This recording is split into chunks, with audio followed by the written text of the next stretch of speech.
Innal hamdalillah nahmaduhu wa nasta'inuhu wa nastaghfiruh wa na'udzu billahi min shururi anfusina wa sayyiati a'malina may yahdihillahu fala mudilla lahu wa man yudlil fala hadiya lahu wa asyhadu an la ilaha illallah wahdahu la syarika lahu wa asyhadu anna Muhammadan abduhu wa rasuluhu la nabiyya ba'dah. Ya ayyuhalladzina amanu taqullaha haqqa tuqatih wa la tamutunna illa wa antum muslimun. Ya ayyuhan nasu taqu rabbakumul ladzi khalaqakum min nafsin wahidah wa khalaqa minha zawjaha wa batha minhuma rijalan katsiran wa nisaa'a wattaqullaha alladzi tasaaluna bihi wal arham innallaha kana 'alaikum raqiba. Ya ayyuhalladzina amanu taqullaha wa qulu qawlan sadida yuslih lakum a'malakum wa yaghfir lakum dhunubakum wa man yuti'illaha wa rasulahu faqad faza fawzan 'azima. Amma ba'd fa inna asdaqal hadits kitabullah wa khairal huda Muhammadin sallallahu alaihi wasallam wa syarrul umuri muhdatsatuha wa kullu muhdatsatin bid'ah wa kullu bid'atin dhalalah wa kullu dhalalatin finnar. Sidang jamaah Jumat rahmati Allah Subhanahu wa taala. Dengan tak bosan-bosannya kita memanjatkan puji dan syukur kepada Allah Subhanahu wa taala yang senantiasa dalam setiap saat melimpahkan rahmat dan karunia-Nya kepada kita. Karena berkat rahmat dan karunia Allah Subhanahu wa taala jualah kita dapat melakukan berbagai aktivitas kita sehari-hari, terutama aktivitas ubudiyah kita kepada Allah Subhanahu wa taala. Dan Allah Subhanahu wa taala senantiasa membimbing kita untuk memanfaatkan nikmat-nikmat yang diberikannya kepada kita, untuk kita syukuri dan kita manfaatkan di jalannya. Berikutnya salawat beserta salam buat Nabi kita Muhammad sallallahu alaihi wasallam yang telah berkorban dan bersusah payah dalam menyampaikan cahaya kebenaran kepada umat manusia, termasuk para sahabat beliau. Semoga Allah Subhanahu wa taala senantiasa memberikan kepada kita semangat dan keinginan untuk memahami, mempelajari agama yang ditinggalkan oleh Rasulullah sallallahu alaihi wasallam, serta istiqamah dalam memegang petunjuk yang telah diberikan oleh Rasulullah SAW kepada umatnya, agar kita selamat dalam menempuh kehidupan di dunia ini maupun kehidupan di akhirat kelak. Sidang jamaah Jumat rahmati Allah Subhanahu wa taala, dalam khutbah yang singkat ini kita akan bicara sedikit tentang ad-dunya wa fitnatuha, dunia dan fitnahnya terhadap umat manusia. Berbagai permasalahan yang timbul di dalam keluarga ataupun dalam pribadi masing-masing umat manusia sampai kepada tingkat yang lebih besar, yaitu dalam urusan negara. Berbagai macam bentuk ketimpangan itu adalah dimulai dari, yaitu ketika manusia telah menjadikan dunia itu sebagai prioritas utama dalam kehidupannya, sehingga ketika mendapatkan dunia itu mereka melangkahi segala aturan-aturan yang telah ditentukan oleh Allah Subhanahu wa taala maupun aturan-aturan yang telah dibikin oleh para pembuat aturan demi untuk terlaksananya sebuah pemerintahan maupun kekuasaan yang baik. Dalam kehidupan kita saksikan banyak manusia yang terfitnah dengan dunia, baik dalam pangkatnya maupun dalam usaha-usaha lainnya, dalam mencari rezekinya, sehingga mereka tidak melihat dari mana sumber yang harus mereka gali untuk mendapatkan rezeki tersebut. Allah Subhanahu wa taala menyebutkan kesibukan kita dalam mencari dunia telah melalaikan kita dari memikirkan sekilas tentang kehidupan akhirat kita. Alhaakumut takatsur, telah melalaikan kepada kalian bermegah-megahan atau berlomba-lomba dalam mencari dunia ini, hal kesenangan duniawi ini. Alhaakumut takatsur, kalian lalai, hal itu telah melalaikan kalian. Bermacam bentuk usaha-usaha yang berhubungan dengan duniawi kita sangat mengorbankan, ada bahkan meluangkan waktu kita yang sebaik-baiknya, mengorbankan pemikiran kita, tetapi sangat sedikit di antara kita yang mencoba memikirkan kehidupannya di balik kehidupan dunia ini, yaitu kehidupan akhirat kelak. Allah Subhanahu wa taala menyebutkan alhaakumut takatsur, telah melalaikan kepada kalian, yaitu berlomba-lomba dalam mencari kesenangan duniawi ini. Mimma dalam hal mencari harta, pangkat, ketenaran dan segala macamnya telah membuat manusia lalai dan memikirkan tentang kehidupannya di akhirat kelak. Hatta zurtumul maqabir, kata Allah, sampai kalian telah memasuki liang kubur. Dalam ayat lain Allah sebutkan, bal tu'thiruna al-hayata dunya wal akhiratu khairun wa abqa. Sungguh kalian lebih mengutamakan kehidupan dunia, wal akhiratu khairun wa abqa. Sedangkan kehidupan akhirat lebih baik dan lebih kekal. Dunia digambarkan oleh Allah Subhanahu wa taala dalam ayat yang banyak. Demikian oleh Rasulullah SAW dalam hadis yang begitu banyak. Di antara Allah Subhanahu wa taala menggambarkan kehidupan dunia ini, innamal hayatud dunya la'ibun wa lahum wa zinatun wa tafakhurun bainakum fil amwali wa aulad. Kehidupan dunia ini hanyalah senda gurau, permainan, tipu daya, fata morgana yang membuat orang terlena dan melupakan kehidupannya yang sejatinya. Oleh sebab itu Rasulullah SAW menggambarkan, memberikan nasihat kepada Ibnu Abbas radhiyallahu anhuma, kun fid dunya ka'annaka gharibun aw 'abirun sabil. Hendaklah engkau hidup di dunia ini bagaikan orang yang merantau atau orang yang dalam perjalanan. Orang yang merantau dia ingin mempersiapkan bekal untuk dia pulang kampung. Orang yang merantau dia ingin berusaha semaksimal mungkin ketika dia berada di perantauan untuk membawa oleh-oleh untuk kehidupan di kampung halamannya yang sebenarnya. Itu gambar yang diberikan Rasulullah SAW. Bahwa dunia bagi kita adalah ladang untuk kesejahteraan kita di akhirat. Ladang untuk kita beramal soleh agar kita memikirkan kehidupan kita di akhir kelak. Karena kehidupan dunia ini hanya sebentar. Bahkan paling lama tidak lebih mungkin di antara kita berumur 60 tahun sebagaimana 63 tahun sebagaimana Rasulullah sebutkan dalam sabdanya, bahwa umur umatnya ini ada berkisar antara yaitu 60 tahun sampai 70 tahun. Kemudian kehidupan dunia jika kita perhatikan tidak akan pernah memuaskan kita, sehingga kita terlena untuk memikirkan kehidupan akhirat kita. Waktu-waktu kita, pikiran kita dalam 24 jam terlintas hanya bagaimana mendapatkan uang yang banyak, memiliki harta yang banyak, kehidupan yang layak, rumah yang megah, kendaraan yang mewah dan seterusnya. Tidak pernah kita memikirkan bagaimana selimut kita di alam kubur, bagaimana tempat berbaring kita di akhirat kelak. Pernahkah kita memikirkan bahwa kita ingin tidur di atas kasur empuk di dalam kubur, di alam akhirat, agar kita mendapat kehidupan yang layak dan kebahagiaan yang sejati? Tapi amat sedikit di antara kita yang memikirkan kehidupannya di akhirat kelak. Sehingga hal-hal duniawi telah melalaikan kita untuk mendekatkan kita kepada Allah, untuk mempelajari agama yang mulia ini dan mengenal kebenaran yang ditinggalkan oleh Rasulullah SAW. Alhaakumut takatsur hatta zurtumul maqabir. Telah melalaikan kepada kalian sikap bermegah-megahan sampai kalian masuk ke liang kubur. Tiada yang dapat, dalam hadis lain disebutkan Rasulullah SAW, tiada yang dapat memenuhi kepuasan anak Adam itu illa turab, kecuali hanya tanah setelah dia dimasuk ke dalam kuburnya. Sedang jemaah-jemaah rahmati Allah Subhanahu wa taala, hendaknya selayaknya kita berpikir sejenak ketika kita tidur di atas kasur yang empuk, akankah kita juga tidur dengan nyaman seperti ini dalam kubur? Akankah kita juga akan tidur nyaman seperti ini di alam akhirat? Ataukah kita akan berbaring dengan di atas api?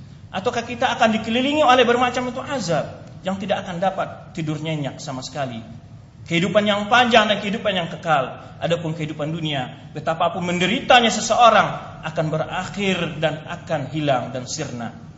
Oleh sebab itu sepantasnya seorang mukmin yang menjadi perhatiannya bukanlah kehidupan dunia, tapi adalah kehidupan akhirat. Bal tu'thiruna al-hayatad dunya wal akhiratu khairu wa abqa. Kalian lebih mengutamakan kehidupan dunia, sedangkan akhirat itu lebih utama dan lebih kekal, kata Allah Subhanahu wa taala. Maka oleh sebab itu Rasulullah memberi petunjuk pada kita, jadilah kita hidup di dunia ini itu bagaikan orang merantau. Kun fid dunya gharibun aw abirun sabil, atau orang dalam perjalanan. Dunia hanyalah tempat kita lewat, darul mamar la darul qarar. Tempat lewat bukan tempat untuk kita selamanya. Bahwa mau tidak mau kita harus akan berakhir di dunia ini. Sekalipun kita ketika kita sakit mencari dokter yang bisa menyembuhkan penyakit kita. Ketika kita ditimpa oleh kekurangan, kemiskinan, kita berusaha untuk mencari kekayaan. Tapi itu semua akan berakhir dengan namanya al-maut. Kullu nafsin dha'iqatul maut. Setiap jiwa akan merasakan kematian. Kematian akan datang tanpa terlebih dahulu memberikan informasi kepada kita. Oleh sebab itu, sudahkah kita mempersiapkan untuk hari yang tiada lagi hari setelah itu, yang apabila menyesal tiada lagi arti penyesalan setelah itu. Kun fid dunya gharibun aw abirun sabil. hendaklah engkau berada di dunia ini, kata Rasulullah SAW, bagaikan orang yang merantau, yaitu mempersiapkan bekal untuk kembali ke kampung halamannya. Carilah ilmu yang banyak, ibadah yang banyak, agar kita di akhirat kelak dapat mencicipi kenikmatan yang telah kita lakukan di dunia ini. Bukan hanya kita memikirkan kehidupan yang dibatasi oleh umur dan dibatasi oleh ketentuan ajal kita, hanya kesenangan sementara yang membuat kita lalai untuk memikirkan kehidupan kita yang lebih lama dan lebih kekal. Au abirun sabil, atau orang dalam perjalanan. Hadis ini disyarahkan oleh para ulama kita dengan syarah yang sangat indah sekali. Seseorang yang berada dalam perjalanan menuju sebuah tujuan yang pasti, walaupun dia kecapean, dia berlindung di sebuah pohon yang rindang di tengah-tengah pemandangan yang indah, dia tidak pernah berpikir akan selamanya tempat itu dihuninya atau membangun sebuah istana yang mewah, karena dia mesti melanjutkan perjalanan ke tujuannya yang sebenarnya, yaitu darul akhirah. Bahwa dunia hanyalah tempat lewat bagi kita, bukan tempat untuk selama-lamanya. Dan betapapun hebatnya kita, kematian tidak akan bisa kita hindari. Oleh sebab itu, sidang jamaah Jumat rahmati Allah SWT, pernahkah kita memikirkan sebuah kondisi, sebuah keadaan yang akan kita lalui semua, baik kecil maupun besar, tua, muda, perempuan maupun laki-laki, semua kita akan mengalami, yaitu namanya al-maut. Kemudian setelah itu, apa yang akan kita hadapi di alam kubur kita? Akankah kita akan berbaring di atas pemadani yang dibentangkan dari surga? Sebenarnya sabda Rasulullah SAW, apabila seorang mayat dikubur, datanglah kepada dua malaikat, kemudian ditanya tentang apa yang disembahnya di dunia, siapa Rasul yang diutus kepadanya, apa agamanya. Kemudian jika menjawab dengan jawaban yang benar, dia akan dibentangkan darinya, yaitu pemadani dari surga, dan dia akan dibuka baginya pintu dari surga, senantiasa dia mendapatkan keharuman surga. Sebaliknya, bila dia adalah orang yang kufur, orang yang berbuat dosa di dunia, dia akan dibentangkan baginya, yaitu tikar dari api neraka, dan senantiasa mendapat bau dan panasnya api neraka, dan juga dia akan ditemani oleh amal buruknya sampai hari akhirat. Sidang jamaah rahmati Allah, sepantasnya kita sekali-kali atau seketika kita terbaring memikirkan apa yang akan kita nikmati ketika kita berada di alam kubur, ketika kita berada di padang mahsyar, bagaimana ketika kita melangkah di atas siratal mustaqim, bagaimana ketika kita menerima catatan amal kita. Sudahkah pernah kita bayangkan kehidupan akhirat yang jauh itu? Oleh sebab itu Allah Subhanahu wa taala menyebutkan, fa idza ja'atit tammatul kubra, apabila telah datang kehancuran yang sebenarnya, kehancuran yang sangat besar. Yauma yatadzakkarul insanu ma sa'a, pada hari itu manusia baru ingat apa yang telah diperbuatnya.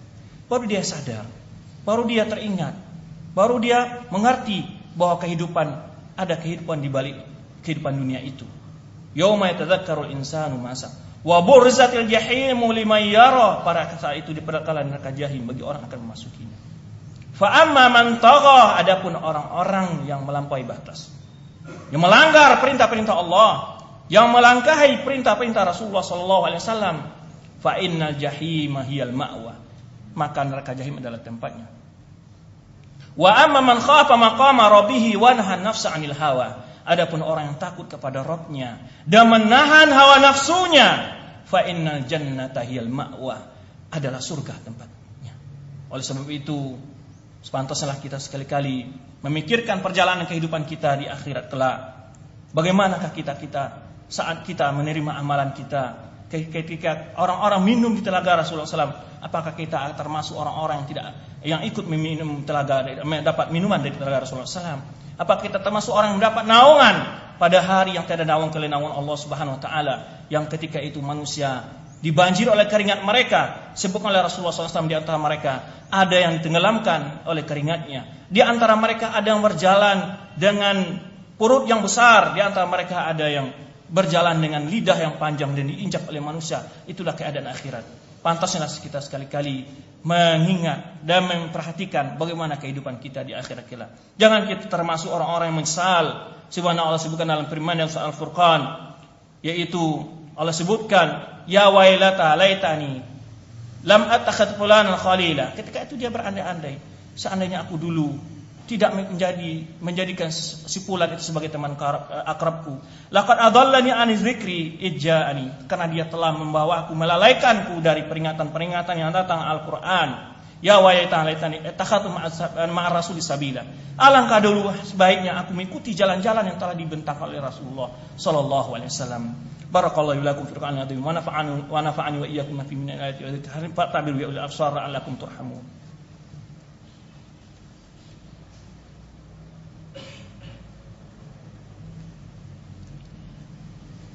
Alhamdulillah ala taufiq wa imtinani wa syukru ala ni'amihi wa sallallahu ala rasulih al-amin wa ashabihi al-karim wa ahli wa ashabi man tabi'ahum bi ihsan ila yaumiddin. Sidang jamaah-jamaah rahmati Allah Subhanahu wa taala, banyak hal-hal yang dapat melalaikan kita dari memperhatikan kehidupan akhirat kita, karena kita telah menjadikan dunia sangat besar dalam pandangan hidup kita. Sedangkan Rasulullah SAW menyebutkan, seandainya dunia itu bernilai di sisi Allah Subhanahu wa taala seberat sayap nyamuk, sungguhnya Allah Subhanahu wa taala tidak akan beri minum kepada orang kafir walau hanya setetes air. Ini adalah dunia di pandang Allah Subhanahu wa taala. Apakah berarti di sini bahwa kita tidak boleh bekerja, berusaha mencari kehidupan dunia? Bukan berarti itu. Bukanlah ini yang maksud dari apa yang disampaikan Al-Khatib. Dunia boleh kita usaha, bekerja, mencari kenikmatan itu dunia, karena Allah Subhanahu wa taala menyebutkan, wabtaghi fima ataqallahu daral akhirah wa la tansa nasibaka minad dunya. Carilah dari apa yang telah diberikan Allah kehidupan akhirat, tapi jangan engkau lupakan kehidupan dunia.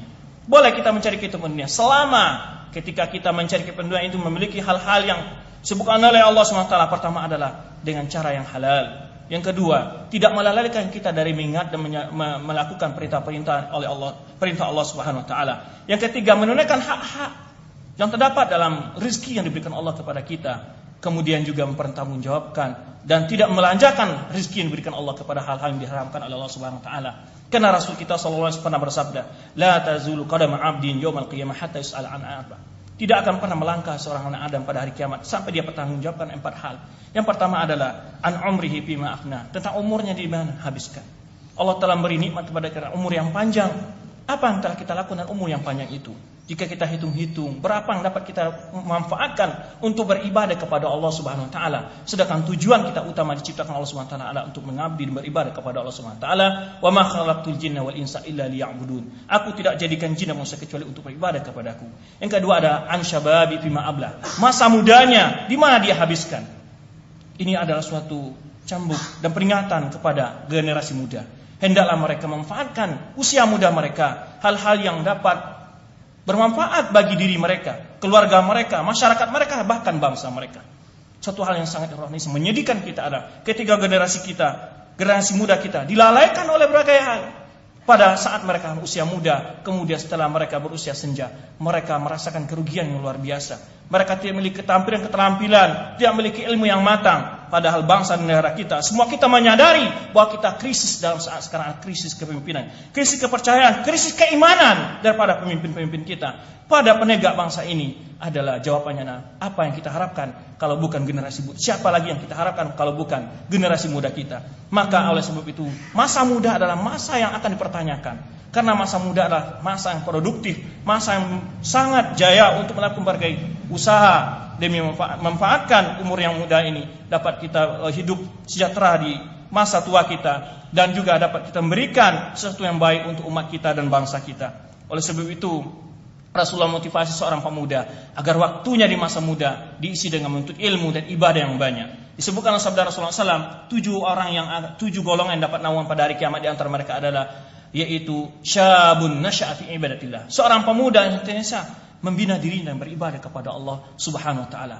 Karena masa muda adalah sangat mudah terpengaruh oleh berbagai macam bentuk rayuan dan fitnah duniawi. Oleh sebab itu, generasi muda hendak menyadari bahwa mereka ada target dari berbagai macam musuh-musuh Islam untuk melarikan mereka dari memikirkan diri mereka, memikirkan umat mereka, dan memikirkan bangsa mereka. Kemudian berikutnya Rasulullah SAW sebutkan, yaitu an rizki fima tasabu fima anfaqah.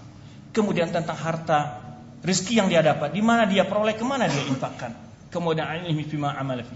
Kemudian tentang ilmu yang dapatkan, bagaimana dia mengamalkannya. Sedang jamaah rahmati Allah Subhanahu wa taala, saatnya kita merenung sedikit apa yang akan kita dapati ketika kita berada di alam kubur. Apa yang akan kita peroleh, apa yang telah kita persiapkan untuk makan kita di akhir kelak, untuk selimut kita di akhir kelak, tempat tidur kita di akhir kelak. Sudahkah kita persiapkan saat sekarang ini? Fa'tabiru bil absar la'allakum turhamun. Allahumma shalli ala Muhammad wa ala ali Muhammad kama shallaita ala Ibrahim wa ala ali Ibrahim wa barik ala Muhammad wa ala ali Muhammad kama barakta ala Ibrahim wa ala Ibrahim fil alamin innaka Hamidum Majid. Allahumma fil muslimina wal muslimat wal mu'minina wal mu'minat al ahya'i minhum wal amwat. Allahumma a'izzal Islam wal muslimin wa adilla syirkal musyrikin wa dammir a'da'aka a'da'ad-din. Allahumma ati nufusana taqwaha wa zakkiha anta khair man zakkaha anta wali wa maulaha. Allahumma as'aluka al-afwa wal afiyah Allahumma as'aluka al-ghina wal afafa. Allahumma a'in ala dzikrika wa syukrika husni ibadatik. Rabbana zalamna anfusana wa illam taghfir lana wa tarhamna lanakunanna minal khasirin. Allahumma arinal haqqa warzuqna ittiba'ah wa arinal batila warzuqna ijtinabah. Rabbana atina fid dunya hasanah wa fil akhirati hasanah wa qina adzabannar. Subhana rabbika rabbil izzati amma yasifun wa salamun alal mursalin walhamdulillahi rabbil alamin.